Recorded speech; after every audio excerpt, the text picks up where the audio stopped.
Hello दोस्तों, कैसे हो आप लोग। तो दोस्तों मैं आप सभी का स्वागत करता हूं आपके अपने ग्रेट ट्यूटोरियल्स के यूट्यूब चैनल पे। दोस्तों यहां पे आज जो है हम शुरुआत करें एक नई शुरुआत आपके 9th स्टैंडर्ड के साथ, जो हमारे फर्स्ट चैप्टर का नाम है सोर्सेज ऑफ हिस्ट्री। अब यहां पे सबसे पहली चीज हम ये समझ लेंगे भैया हिस्ट्री होती क्या है। देखो हिस्ट्री मतलब कुछ नहीं मतलब हिस्ट्री मतलब क्या है दोस्तों। जब कभी भी हम पास्ट इवेंट्स के बारे में पढ़ते हैं उसकी जो स्टडी होती है उसी को हम लोग क्या बोलते हैं, हिस्ट्री बोलते हैं। जैसे फॉर एग्जांपल मैं हूं, मैंने क्या किया, मैंने मॉडर्न डायनेस्टी के बारे में स्टडी करना चालू किया। मॉडर्न डायनेस्टी अभी है क्या, नहीं, वो पास्ट में थी। मतलब मैं किसकी स्टडी कर रहा हूं, पास्ट की स्टडी कर रहा हूं, तो वो क्या कहलाएगी, वो हिस्ट्री कहलाएगी। समझ में आ गया। जैसे कल मम्मी ने वड़ा पाव बनाया था, ठीक है। अब मम्मी ने वड़ा पाव बनाया था तो क्या क्या चीजें यूज की थी, क्या कब बनाया था, कितने टाइम पे बनाया था, क्यों बनाया था। तो जब मैं ये भी चीज पकड़ हो गई थी, मतलब पास्ट में ये चीज हुई थी, तो अब मैं इसकी स्टडी करूं तो ये भी क्या कहलाएगा, हिस्ट्री कहलाएगा।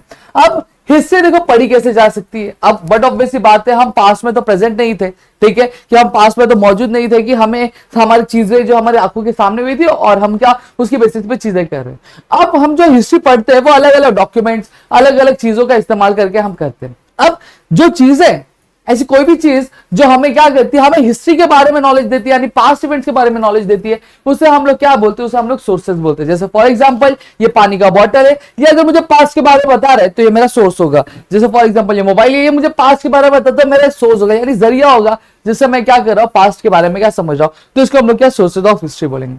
अब यहां पे एक एक करके हम सारे सोर्सेस पढ़ेंगे। अब तक हमने हमारे 8th स्टैंडर्ड तक हमने जो है एंशिएंट हिस्ट्री के बारे में पढ़ा, हमने मेडिवल के बारे में पढ़ा, मॉडर्न के बारे में पढ़ा। अब आपको शायद अगर पता होगा तो जो मॉडर्न पीरियड है हमारे इंडिया में वो 2 पीरियड्स में डिवाइड है, एक आपका प्री इंडिपेंडेंस और एक आपका पोस्ट इंडिपेंडेंस। अब आप बोलोगे कि सर प्री इंडिपेंडेंस क्या होता है, पोस्ट इंडिपेंडेंस क्या होता है। हम सभी से जानते हैं कि 15 अगस्त 1947 में हमारे देश को क्या हुई, देश को क्या मिली थी, आजादी मिली थी। और 15 अगस्त के पहले जो कोई भी इवेंट्स हुए थे उसको हम लोग प्री इंडिपेंडेंस डिक्लेयर करते हैं। वही 15 अगस्त के बाद जो भी इवेंट हुआ उसको हम लोग पोस्ट इंडिपेंडेंस का डिक्लेयर करते हैं। समझ में आ गया। मतलब आजादी मिलने से पहले जितने भी इवेंट्स हुए थे वो प्री इंडिपेंडेंस पीरियड होते हैं, और आजादी मिलने के बाद जितने भी इवेंट्स हुए हम लोग क्या बोलते हैं, पोस्ट इंडिपेंडेंस पीरियड क्या बोलते हैं। इतनी चीजें क्लियर हो गई मेरे ख्याल से आप सभी को। अब यहां पे समझना हूं, अब यहां पे अगर मैं बात करूं तो प्री इंडिपेंडेंस हमने 8th स्टैंडर्ड में पढ़ा, हमारे कभी पढ़ा हमारे 8th स्टैंडर्ड में, और पोस्ट इंडिपेंडेंस इस साल हम हमारे 9th स्टैंडर्ड में क्या पढ़ने वाले हैं दोस्तों। क्लियर हो गया। अब प्री इंडिपेंडेंस के जो सोर्सेस थे वो अलग थे, पोस्ट इंडिपेंडेंस के जो सोर्सेस है वो अलग है। मतलब प्री इंडिपेंडेंस में जो बेसिक जैसे ऑडियो विजुअल हो गया, फिर उसके बाद अगर मैं बात करूं आपका रिटर्न हो गया, ओरल हो गया, मटेरियल सोर्सेस, तो ये काम आते थे। लेकिन अब पोस्ट इंडिपेंडेंस में और कई सारी चीजें और भी है जो हमें आप क्या करेंगे, हमें क्या हेल्प आउट करेंगे। तो एक एक करके चीजें हम लोग क्या दोस्तों समझने वाले। क्लियर हो गया। अब सबसे पहले जो चीज मैं बात करूंगा वो आपके बात करूंगा किसकी, वो मैं बात कर रहा हूं आपके रिटर्न सोर्सेस की। रिटर्न सोर्सेस क्या होता है, ये जो आपको बोर्ड पे लिखा हुआ दे रहा है, लिखा हुआ है, और ये क्या कर रहा है, ये हमें पास्ट के बारे में इंफॉर्मेशन दे रहा है, तो ये क्या हो गया, ये मेरा रिटर्न सोर्सेस हो गया।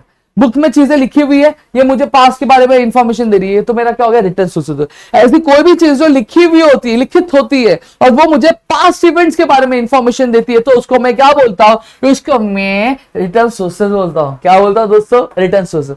अब रिटर्न सोर्सेज ये सारी आते हैं, जैसे न्यूज़पेपर हो गया, पीरियोडिकल्स हो गए, डायरीज हो गए, reference book, correspondent, documents in archives, government gadget, postage stamp, encyclopedia. अभी कैसे काम करते हैं चलो एक एक करके मैं समझाता हूं आपको।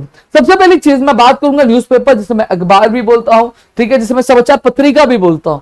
अब यहां भी न्यूज़पेपर अब कैसे काम करेगा, जैसे फॉर एग्जांपल मुझे पता करना है कभी कि 1991 में क्या 1 जून 1991 में क्या इवेंट्स हुए थे।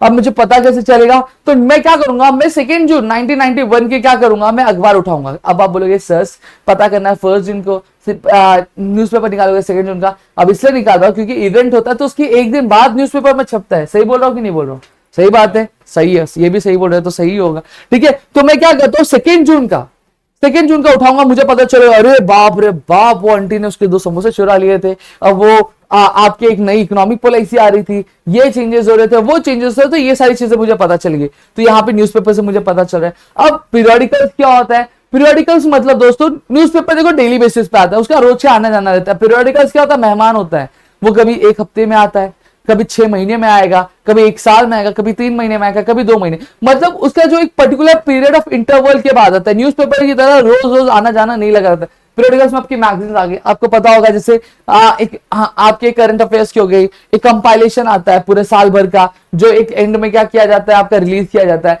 या फिर अगर मैं बात करूं बजट की, मैगजीन्स आती है हमारे नेशनल बजट की, वो साल में एक बार रिलीज की जाती है। फिर उसके बाद डायरीज, डायरीज क्या हो गया, और डायरीज कैसे हमें पता चला, अभी जैसे हिटलर भाई साहब, हिटलर भाई साहब क्या लिखा करते थे, डायरी लिखा करते थे। क्या लिखा करते थे, डायरी। अब जब मैं डायरी लिखूंगा, हमें बहुत सारे लोगों को अपनी डायरी लिखने का शौक होता है, तो मैं जब डायरी में लिखूंगा, तो डायरी जब मैं एज अ पढ़ूंगा तो मुझे पता चलेगा कि हिटलर का सोचने का तरीका क्या था, क्या सारे इवेंट्स हुए। तो इस तरह से डायरी भी काम करता है। रेफरेंस बुक, जैसे आपके मैं बात करूं, बहुत मोटी मोटी रेफरेंसेस बुक आती है, जैसे मुझे किसी इवेंट के बारे में पढ़ना है, जैसे the independence of the independence struggle of 1857, the Indian independence 1857, ये इवेंट है, तो इसके बारे में मुझे पढ़ना है। तो कई सारी रेफरेंसेस बुक मार्केट में अवेलेबल है, जो मुझे क्या हिस्ट्री के बारे में देंगी। करस्पॉन्डेंस लेटर्स होते हैं, हमने 8th स्टैंडर्ड में आपकी एक हिंदी की एक वो पढ़ी थी, खेती में आई तब्दीलियां, जहां पे जवाहरलाल नेहरू जी ने अपनी पुत्री इंदिरा गांधी जी को क्या किया था, पत्र लिखा था। तो पत्र से हमें पता चलता है कि भैया जवाहरलाल नेहरू जी ने इंदिरा गांधी को क्या क्या चीजें कही थी, तो ये हमें करस्पॉन्डेंस इस तरह से काम आता है। डॉक्यूमेंटिंग आर्काइव्स, अब सबसे पहली चीज आर्काइव्स क्या होता है वो मैं आपको बता देता हूं। देखो आपको पता होगा कि आपको पता है कि एक बैंक है, ठीक है, बैंक में हम लोग क्या रखते हैं, पैसा रखते हैं, जिसको हम लोग क्या बोलते हैं, मनी बोलते हैं। सही बात है। अब ये जो मनी है हम लोग बैंक में रखते हैं, उसको स्टोर करते। वैसे ही एक तरह का एक बैंक होता है जहां पे क्या किया जाता है, जितने भी हिस्टोरिकल डॉक्यूमेंट्स हैं वो क्या किए जाते हैं, प्रिजर्व किए जाते हैं, स्टोर करके रखे जाते हैं, और उसको हम लोग क्या बोलते हैं, आर्काइव्स बोलते हैं। समझ में आ गया। तो इस तरह से जो डॉक्यूमेंट्स आर्काइव्स में पड़े, आपके व्हाट्सएप पे भी आर्काइव वाला फीचर आता है कि नहीं आता है, जो आपके पास चैट्स रहते हैं वो आपको एक अलग जगह पे फिल्टर कर रखता है, ठीक है। तो उसी तरह से डॉक्यूमेंट्स क्या आर्काइव में क्या स्टोर करके रहते हैं। फिर गवर्नमेंट गैजेट, मतलब गवर्नमेंट के जो ऑर्डर्स होते हैं, लेटर्स होते हैं, वो आ गया। फिर पोस्टेज स्टैम्प्स के बारे में हम आगे डिटेल में पढ़ने ही वाले। फिर एनसाइक्लोपीडियाज की अगर मैं बात करूं तो आपको पता होगा कि हर एक सब्जेक्ट की एक एनसाइक्लोपीडिया आती है, जैसे साइंस की आती है, फिजिक्स की आती है, बायोलॉजी की आती है। फिर उसके बाद अगर मैं बात करूं आपके केमिस्ट्री की आती है, तो वो क्या करती है, वो basically they contain each and every information of past. सही बात है। 2 मिनट, यहाँ पे मेरा न्यूज़पेपर मिट गया, चलो लिख देता हूं उसमें क्या हो गया, ठीक है। तो वो उसी तरह से आपकी हिस्ट्री की भी क्या एनसाइक्लोपीडिया आती है। अगर आप प्री इंडिपेंडेंस का चाहते हो, पोस्ट इंडिपेंडेंस का चाहते हो, तो वहां पे आपको क्या देखने मिल जाता है। समझ में आया। तो इस तरह से आपका जो एनसाइक्लोपीडियाज भी काम करते हैं। अब यहां पे अगर मैं बात करूं तो आगे हम लोग क्या देखने वाले हैं। अब सबसे पहली चीज न्यूज़पेपर की अगर मैं बात करूं, हम सभी से जानते हैं कि इंडिया में 3 पिलर्स है आपके क्या डेमोक्रेसी के, जो कौन से आपके, इस पे बात कर लेता हूं।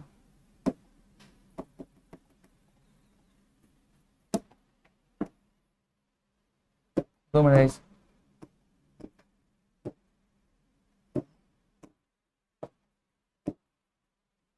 ठीक है।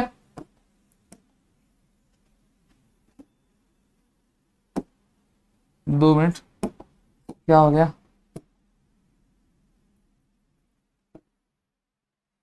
चलो इस पर बात करता हूं।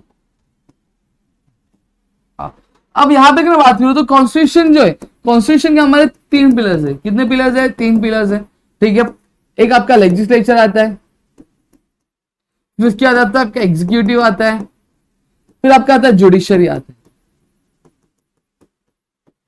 ठीक है। और लेजिस्लेचर क्या करता है, लेजिस्लेचर लॉज बनाने का काम करता है, एग्जीक्यूटिव वही लॉज को क्या इंप्लीमेंट करता है, और जुडिशरी क्या करता है, देखता है कि ऐसे कोई लॉ ना बनाया जाए जिससे क्या हो, जो ह्यूमन राइट्स है वो क्या हो जाए, वह हरास हो या फिर वॉयलेट हो। लेकिन अगर मैं बात करूं तो एक बहुत ही बड़ा जो पिलर है हमारे डेमोक्रेसी का, वो आपका क्या है, वो आपकी मीडिया है। क्या मीडिया को क्या माना जाता है, मीडिया को जो चौथा स्तंभ माना जाता है, या फिर हम बोल सकते हैं ये 4th पिलर हमारा क्या माना जाता है, हमारे इंडियन कॉन्स्टिट्यूशन का, समझना, हमारे डेमोक्रेसी का। तो यहां पे दोस्तों तो ये आपका माना जाता है। क्यों माना जाता है, क्योंकि कहीं ना कहीं ये लोगों की बात, ये एज अ लिंक काम करता है, किसके पीछे, गवर्नमेंट और जनता के पीछे। अगर जनता को कोई प्रॉब्लम है तो न्यूज़पेपर के थ्रू, मीडिया के थ्रू वो चीज गवर्नमेंट के पास पहुंचती है। अगर गवर्नमेंट को कुछ नए लॉज आने, कुछ प्रोविजंस आने, तो वो मीडिया के थ्रू क्या पहुंचती है, जनता को, जनता जनार्दन को तक क्या पहुंचती है। इस वजह से इसको क्या बोला गया, इसको 4th पिलर ऑफ डेमोक्रेसी क्या बोला गया है। अब यहां पर अगर बात करूं तो हमें न्यूज़पेपर से बहुत सारी इंफॉर्मेशन मिलती है, लेकिन अगर मैं आपको बात करूं तो न्यूज़पेपर एक बोल सकते हैं हम मोस्ट पावरफुल मीडिया है। इसलिए कह रहा हूं क्योंकि ईयर 1991 से पहले यहां पे अगर मैं बात करूं तो ऐसा कोई भी अल्टरनेटिव नहीं था जो क्या कर सकता था, जो आपके न्यूज़पेपर को अल्टरनेट कर सकता था या फिर न्यूज़पेपर की जगह ले सकता था। लेकिन वही जब न्यू इकोनॉमिक पॉलिसी है आपके ईयर 1991 के बाद से, वहां पे एलपीजी आया, लैंड लिबरलाइजेशन, प्राइवेटाइजेशन, ग्लोबलाइजेशन आया, तो ऐसे बहुत सारे एक्सेस हो गए इंटरनेट के, जहां पे हमें अलग अलग मीडिया क्या हम एक्सेस कर पाए। लेकिन अगर मैं बात करूं, आज भी भले कितने भी मीडियाज आ गए, कितने भी चीजें आ गई, लेकिन न्यूज़पेपर आज भी जो प्रिंट मीडिया है आज भी क्या माना जाता है, one of the most powerful tool of media क्या माना जाता है। ठीक है, अब यहां पे मैं बात करूं, उसको कहीं ना कहीं अगर मैं बोलूं तो इसकी जगह जो है कोई ले नहीं सकता, ऐसा कहा जाता है। अब यहाँ पे अगर बात करूं तो हमें इंफॉर्मेशन जो है, अब न्यूज़पेपर से हमें बहुत सारी इंफॉर्मेशन बोलती है, चाहे वो नेशनल हो गए, इंटरनेशनल, देश में क्या हो रहा है ये भी हमें पता चलता है, साथ ही साथ अमेरिका में क्या हो रहा है, चाइना में क्या हो रहा है, रशिया में क्या हो रहा है, ये चीजें भी हमें पता चलती है। पॉलिटिकल अफेयर्स के बारे में पता चलता है कि कौन सी पार्टी के साथ गठबंधन हुआ, कौन सी पार्टी हारी, कौन सी पार्टी जीती, कौन सी पार्टी का जो गठबंधन था टूट गया, किसकी सरकार बनी, किसकी सरकार गिरी, वो भी हमें पता चलता है। आर्ट, जैसे अगर मैं बात करूं नीता अंबानी का क्या कुछ आपका एग्जीबिशन हुआ था, तो वो क्या था, कहीं ना कहीं आर्ट का पार्ट था, वो हमें कैसे पता चला, वो मुझे कैसे पता चला, मुझे बुलाया नहीं गया था भाई, बहुत बुरा लगा मेरे को, नहीं बुलाया गया, क्या कर सकते, लेकिन वो मुझे किससे पता चला, वो मुझे पता चला आपके न्यूज़पेपर से। लिटरेचर के बारे में बताया जाता है, सोशल और कल्चरल अफेयर्स जो रहते कंट्री के, उसके बारे में भी क्या बताया जाता है। वहीं पर अगर मैं बात करूं तो आपके जो न्यूज़पेपर्स होते हैं वो क्या कहते हैं, वो बहुत सारे एडिटोरियल, जैसे कि कोई करंट इश्यू चल रहा है, जैसे अभी केरला स्टोरी के ऊपर चीजें चल रही थी, फिर उसके बाद अगर मैं बात करूं आपके कश्मीरी फाइल्स के ऊपर चीजें चल रही थी, तो वहां पे न्यूज़पेपर क्या करता है, अपनी जो राय होती है एक्सपर्ट से वो लेकर वो भी क्या प्रिंट करने की क्या कोशिश करता है, और साथ ही साथ हम बोल सकते हैं कि वो सप्लीमेंट्स भी क्या करता है, आपकी इश्यू करता है, क्या देता है, एक इंफॉर्मेशन देता है अलग अलग टॉपिक्स पे। जैसे फार्मर्स बिल वाला इश्यू चल रहा था, ठीक है, कुछ एक साल पहले, तो फार्मर्स बिल वाला इश्यू चल रहा था, तो वहां पे आपकी जो न्यूज़पेपर है अलग अलग एडिटोरियल्स, जहां पे डिटेल एनालिसिस करके क्या लोगों को क्या उसके बारे में क्या बताता था। अब यहां पे अगर मैं बात करूं तो ये हमें जो न्यूज लेटर देता है अलग अलग मूवमेंट्स का, डेलीज देता है, वीकलीज देता है पॉलिटिकल पार्टीज की, फिर मंथली और एनुअल मैगजीन्स भी क्या है आपकी कहीं ना कहीं इंपॉर्टेंट है, जो हमें क्या देती है, जो हमें क्या इंफॉर्मेशन क्या प्रोवाइड करती है दोस्तों।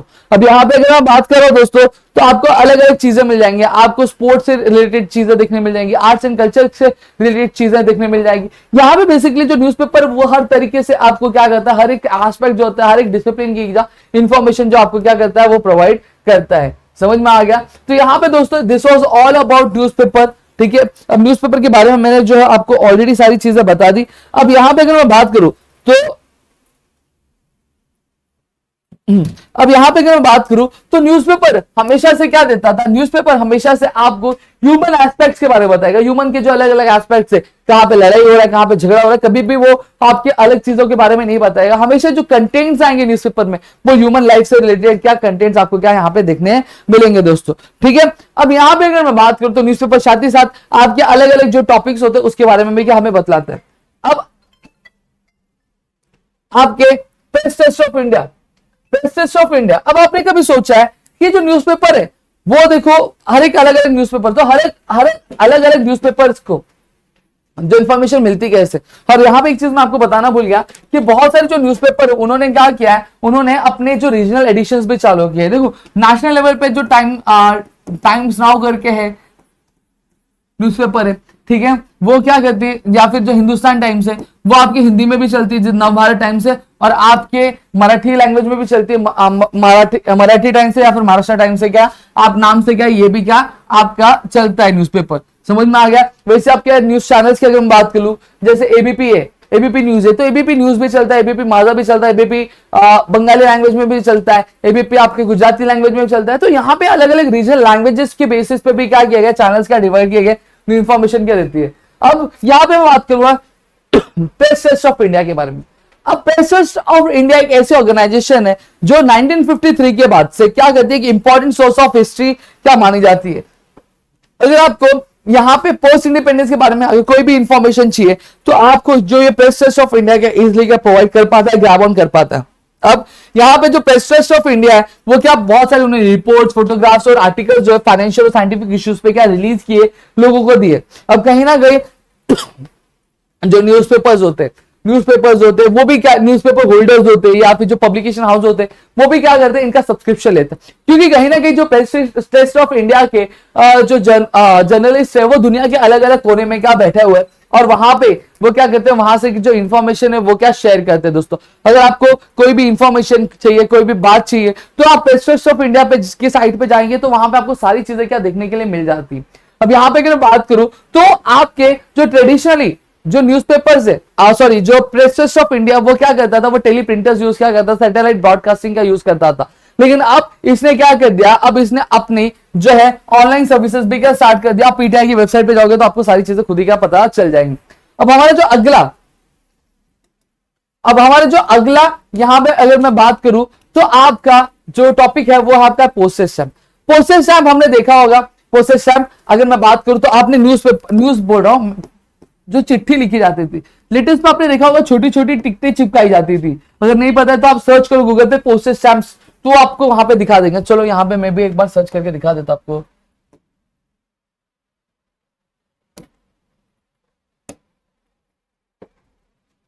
पोस्टेज स्टैम्प जो है पहले यूज किया जाता था, अभी इतने जो चीजें वो अभी भी यूज की जाती है, लेकिन इतने डाइवर्स तरीके से नहीं यूज की जाती जैसे कि पहले यूज किया जाता था।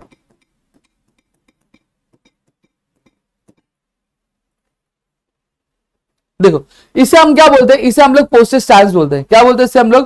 पोस्टेज स्टैम्प्स बोलते हैं। जो आपको यहाँ पे क्या देखने मिल जाएगा, ये क्या आपके अलग अलग छोटे छोटे टिकटें होती है, ठीक है, जहां पे क्या लिखा रहता है, जहां पे आपका अमाउंट भी लिखा रहता है, और जो टिकटे पे क्या आपके जो टिकट्स होते हैं उस पे क्या किया जाता था, चिपकाया जाता है, सॉरी लेटर्स जो होते थे उस पे क्या चिपकाया जाता था। देखो यहाँ पे एक आपका पोस्टेज स्टैम्प आपको देखने मिल जाएगा। तो ये क्या होता है, आपका पोस्टेज स्टैम्प होता है। अब पोस्टेज स्टैम्प कभी भी खुद के बारे में नहीं रिवील कर पाते थे। क्यों नहीं रिवील कर पाते? जैसे बुक्स हम लोग पढ़ते तो हम उसके बुक पढ़ने के बाद हम क्या सारी चीजें समझ जाते थे। लेकिन यहाँ पे अगर मैं बात करूं तो आपको जब भी पोस्टेज स्टैम्प से अगर कोई इन्फॉर्मेशन ग्रैब आउट करनी, you need to have a expert जो क्या कर सकता है, जिसे हिस्ट्री की नॉलेज हो, जिसे इवेंट्स के बारे में नॉलेज हो, अलग अलग चीजों के बारे में नॉलेज हो, तो वो आपको क्या बता सकता है। अब यहाँ पे इंडिपेंडेंस के बाद से पोस्टेज स्टैम्प्स में बहुत सारे चेंजेस हुए। वो पहले ब्लैक एंड व्हाइट आता था, अब कलरफुल आने लगे, वहां पे फ्लावर्स हो गए। फिर उसके बाद अगर एनिमल्स के, बर्ड्स के, कोई पॉलिटिकल लीडर्स हो गया, और किसी इवेंट को हुए सिल्वर 25 साल हुए तो आता है, 50 साल हुए तो आता है, 75 साल हुए तो आता है, गोल्डन जुबली हुए, 100 साल हुए, या फिर अगर मैं बात करूं 200 साल हो गए, 300 साल हो गए, तो वहां पे उन इवेंट को याद रखने के लिए भी क्या उनकी एक छोटी छोटी टिकटें हैं जो रिलीज की जाती है। और वो रिलीज कौन करता है? पोस्टल डिपार्टमेंट जो है वो क्या रिलीज करता है। दोस्तों समझ में आ गया? अगर मैं बात करूं तो पोस्टेज स्टैम्प में आपका एक अमाउंट लिखा रहता है, 10 रुपया लिखा रहता है, तो वहां पे इवेंट्स, मतलब ये जो चीज है, ये जो एक टिकट है उसकी वो कितना वैल्यू कंसिस्ट करता है, वो 10 रुपए की वैल्यू क्या कंटेन करता है। वहीं अगर 100 रुपया लिखा था तो एक टिकट कितने रुपए की वैल्यू कंटेन करता है? 100 रुपए की क्या वैल्यू कंटेन करता है। अब इसका यूज कैसे किया जाता था? देखो आपको पता होगा कि पोस्टल सर्विसेज हमें एक तरीके से लेटर डालते थे और दूसरी जगह जाके जो डाकिया वहां पे छुटता था। अगर लेटर पे अगर पोस्टल स्टैंप है, जैसे फॉर एग्जांपल एक 10 रुपए का टिकट है 20 रुपए का, तो वो पोस्टल स्टैंप के पोस्टेज की सर्विसेज जो है वो कितने रुपए की है? वो आपकी 30 रुपए की सर्विस चार्ज का ग्रैब करे, क्योंकि 10 और 20 का लिखा है। अब मैंने यहां से डाला और मैंने डाकिया को पैसे दे दिए, तो वहां पे वो टिकट चिपकाएगा क्या 10 रुपए की और 20 रुपए की, तो वहां पे 30। अब जब वो सामने वाले मतलब जो रिसीवर उसको जब डिलीवर करना चाहेगा तो उससे पैसे नहीं लेगा। समझ में आ गया? वही अगर टिकट नहीं चिपकी होती तो वहां पे जाके वो क्या करता, उससे क्या पैसे क्या चार्ज करता। क्लियर हो गया? तो यहाँ पे अगर मैं बात करूं तो यहाँ पे मैंने और आपको पूरा जो रिटर्न सोर्सेज था वो मैंने आपको समझा दिया। आई होप आपको चीजें समझी होंगी। अगर समझी है दोस्तों तो प्लीज वीडियो को लाइक करिएगा, चैनल सब्सक्राइब नहीं है तो चैनल सब्सक्राइब करना, अपने दोस्तों का शेयर करें, ताकि ऐसे और कई सारे वीडियोस हम आपके लेकर सके आपके अपने ग्रेट ट्यूटोरियल्स के यूट्यूब चैनल पे। दोस्तों